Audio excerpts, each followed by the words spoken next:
Aí eu queria entender, quando é que o homem olhou pro outro e falar, a cor da pele dele é menos do que eu posso escravizar. Quando que acontece Só isso? para lembrar que tanto em Grécia quanto em Roma, em todas as sociedades escravistas, persas, Sei. etc., a escravização de um ser humano não dependia da sua melanina. Ah, não, Os era um romanos tinham escravos germânicos.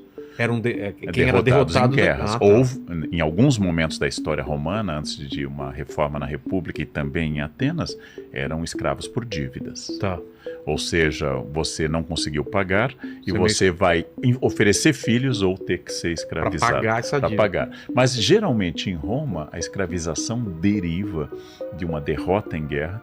E aí um romano, ele trata o escravizado não exatamente pela aparência. O romano, por exemplo, vai comprar no mercado um professor de grego para os seus filhos. Então Comprar? lá porque ele tem gregos escravizados, ele precisa escolhe, de um, eu preciso- escolhe, eu vou precisar de um Nossa. professor de grego bem formado. Aí capturamos essa cidade e tem esses professores. Então, por exemplo, grandes filósofos como Cara, não sabia Epicteto disso. foram escravizados. Epicteto é um filósofo estoico da época de Nero. Sei. Ele foi escravizado. Por exemplo, grandes personagens intelectuais foram escravizados. E não era uma questão de pele ou de etnia. Os romanos têm escravizados loiros de olhos azuis. Não? A palavra eslavo, ou seja, os habitantes do leste europeu, deriva de escravo. Ah, é? Porque eram escravizados os eslavos em grande quantidade.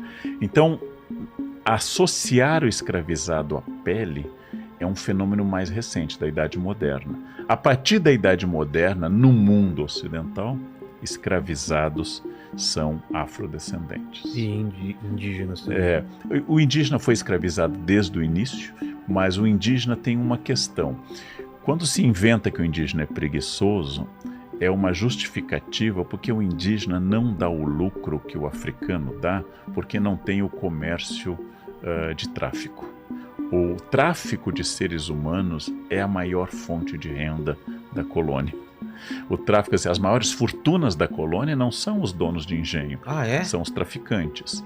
Quando você olha aqueles casarões do Pelourinho, Sei. na Bahia, restaurados, ali moravam traficantes. Os caras... O que é a droga hoje, os traficantes de droga... O traficante é o grande milionário do período Caramba. colonial e claro que há ricos das minas, há ricos também de grandes fazendas, mas o traficante de escravos é inclusive o emprestador de dinheiro, é o capital financeiro do período colonial. Até 1850, até o fim forçado do tráfico, eles são uma grande fonte de renda.